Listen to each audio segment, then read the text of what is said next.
since we're speaking of branding and because she's in Singapore and it's very, very early in the morning in Singapore right now, I want to bring on Gabi Loh. Gabi, thank you so much for coming on. I really appreciate you staying up. Hi. Gabi is in Singapore and she does branding with Gabi. I have the link in the show notes. So if you want to check out her website, please do. She helps business leaders, small business owners attract clients, zero ad spend, which is the dollar amount I love. And she used to work in the military as an artillery officer and military Wow. psychologist. And then she says, you got sucked into the startup world for the past 10 years. And again, you've lived in places like Singapore, London, Seoul. Welcome to the show, Gabi. Thank you so much for coming on. Hi, ladies. Thank you for having me. Hi, Nikki. Hi, Kim. And hi to everybody. Hi. So the reason why I had posted on our podcast network that I was looking for digital nomads, and I'm fascinated by the idea of working anywhere. So myself and Kim, just to let you know, Gabi, we used to work at a traditional radio station, and then it flipped formats, as is the case, and so we needed to pivot, and so we work from home, but working at home versus working anywhere in the world is completely different. So explain to people who may not know exactly what a digital nomad is. So, according to AI or Bard, they're telling me that digital nomad is anywhere. So, it could be in a bathroom in your house, it could be in a toilet of a hotel. So, for me, I like to work in places that are quiet, away from people, because Singapore is a very crowded space. So I think it's really about having the choice to decide where makes which location makes you most productive. So that's the definition of digital nomad for me. I was doing a little dig on you, and I know that you write some blog posts for Medium, okay? And I was reading some of them. And one of them that you wrote is why you are not suited to be a digital nomad. What kind of person do you need to be to live this kind of lifestyle?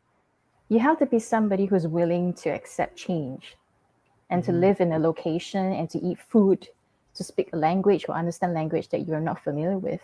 Then, of course, as a nomad, you can choose where you want to visit depending on your visa requirements.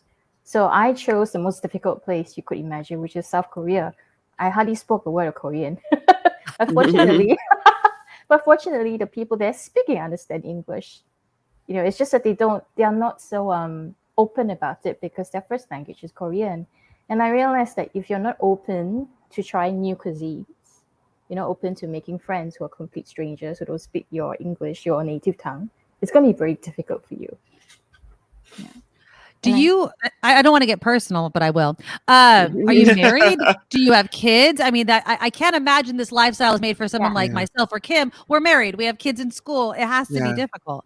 That's right. No, I'm single, so it's really much easier for me. I can just pack my suitcase and go. Okay, just this month I'm going to spend 1 month in Chiang Mai. Last month I was in London, so that was great. But the jet lag really kills me. So I think so I'm in my 40s. The older you get, right, the harder it is to recover from jet lag.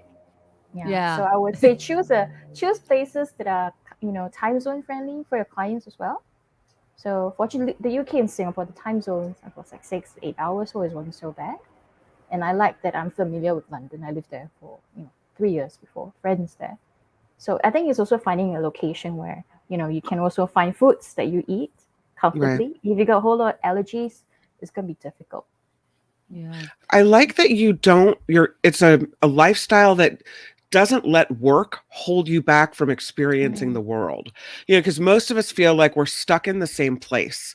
Maybe we feel like we don't have the money to travel, or we need to have the certainty of where we're going to get up and set up shop. But there's kind of a freedom, it seems like, to just being able to pick up and go wherever you want to. And, as long as you have certain needs met, it's all going to be okay. And I don't know if this is only something you do for a certain portion of your life, or if it's a lifestyle you adopt and this is the way it's going to be forever, that you love this lifestyle and you wouldn't change it. What are your thoughts? I don't think I want to do this forever, because I was telling Nikki that I only do nomading part-time because I look after my elderly parents. They're in their 70s.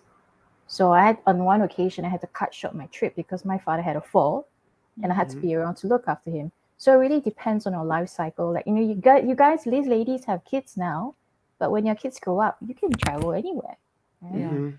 Yeah. So I think it's really your life stage cycle. So for me right now, I can travel, but not 24/7, not Mm. for 12 months in a year. But I would like to do that at some point. But I would like to settle down.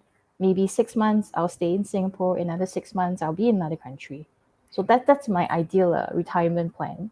So I'm hoping to move towards that right now with a business that's online. So you ladies can do that later. Who knows? I might meet you in Bali There or you go. Thailand. That'll be great. What travel tips as a woman being a Mm. digital nomad traveling to these countries? Now, obviously, you've been doing it for a while, so Mm. maybe you're used to it. But if a young woman is watching right now, or Mm. any age woman, and they're like, okay, I want to try this. Is I would say is it hard for a woman to do this alone? it is not hard. So you can choose to stay in a co-living space. Co-living spaces are huge now. So you can get to meet friends, you can make sure you're not traveling alone. So for me, I don't want to live with too many young people because they give me too many problems. So so Mhm. I would make sure I never share that I'm traveling alone, right? If I go to certain places, I will not check in live. I will post about the places later Mm. on the social on the internet, and I make sure I have some kind of self defense skill. So being in the military help because I can kickbox and pretty much manhandle any guy. So Mhm. life skills Awesome. important. Learn how to fight, ladies. It's important, and make sure if you have any allergies, make sure you're clear on what your allergies are. So before you enter a restaurant, before you order food, tell them you're allergic to eggs or milk or whatever. And most places are willing to accommodate. Yeah. So those are the essential 3 tips.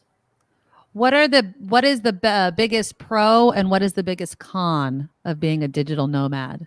The biggest pro is, can I say this live? You can just walk around in your singlet and short, nobody cares, or naked for all you want. If you live Mhm. alone in Airbnb. And the con is that sometimes it can get a bit lonely, Oh. especially if the people around you don't understand you or speak your language. But this is the internet. You can always just talk with friends on Zoom or family on Mm. a phone call. But What's it's the definitely. Oh, sorry. Please go ahead. No, I was gonna say, what's the coolest place you've been? I think the best place I've been is this island called Jeju Island. It's in South Korea. Oh. So it's just like a 10-minute walk to the beach. I could see older ladies diving in early in the morning evening just to collect seafood. So these ladies are called henyo. Amazing place. You have to visit Jeju Island. And if fresh fruit and vegetables that's grown anywhere, and the place, I don't know, this just place is just amazing. There are mountains, there's a sea. You can go hiking, you can go swimming, and the prices there are very friendly, wallet friendly. Yeah. That's Wow. important. Yeah. You mentioned the paying for this whole entire type of lifestyle, and Mm. again, the link to Gabby's company, Branding with Gabi, GABI.com. It's in the show notes. Talk a little bit about kind of your business and how you developed this business, and you talk about not spending a lot of money on branding because people really want to make their business and their brand go, but might not have a lot of startup money. Talk a little bit about what you do for people. So essentially, I am just helping individuals as well as small business owners to build their brands from scratch. And maybe because it's in my context, we are so shy about selling ourselves and our high income skills, our values, and our characters. I think both of you ladies are doing quite well. I can see that both of you are building your brands quite well. So people are often very shy to talk about it online. They have imposter syndrome. They Mhm. think about, what if people criticize me? What if people reject me? But who cares? You're building your own brand. So, and what small business owners, the mistake they make is they build their business brand instead of their personal brand because people relate to people. Right? If you talk about, if you have a live show like you ladies, or you're active on LinkedIn or Instagram or whatever platform, people will notice. But make sure you do things that you're great at and make sure you're always being honest. So if you say that you hate if you don't smoke, so make sure you don't smoke. If you're a vegan, then make sure you're vegan. Don't lie. Just be truthful. Mhm. Mhm. Be yourself, right? And have strong opinions. That's what I always tell my clients. And do not be shy, to talk about what you're great at. Because I think women are really bad at that sometimes. We underplay ourselves, downplay ourselves. We let the Mhm. men take charge. But no, if you're a business leader, if you're an entrepreneur, talk about what you're good at. Don't be shy about it, but be consistent about it. All right, and the clients will come. Right? I have not ran a single ad. My business has been about 6 months now. I used to do this for other people. I build their brands, and I thought, hey, it's high time for me to build my own brand, and that's how it started. Yeah. That's awesome. So how long do you think you're going to stay a digital nomad? I hope for at least the next 5 years until my knees are too until my knees are too bad, or I can't move around much. But I like to do that for as long as possible. That is awesome. Well, Gabi, I appreciate you staying up late. I think it's like almost 1 o'clock in the morning right now. So I appreciate you coming on because I'm just fascinated by it. Keep in contact. We now follow each other on all the social medias and everything. And again, brandingwithgabi.com. She's right now based in Singapore, but she can help you no matter where you are because that's her lifestyle and her job. Awesome. Gabi, thank you so much for coming on the Nikki Maduro Show. I appreciate it. Thank you for having me, ladies. Have a great day. Thanks. Bye. Nice to meet you.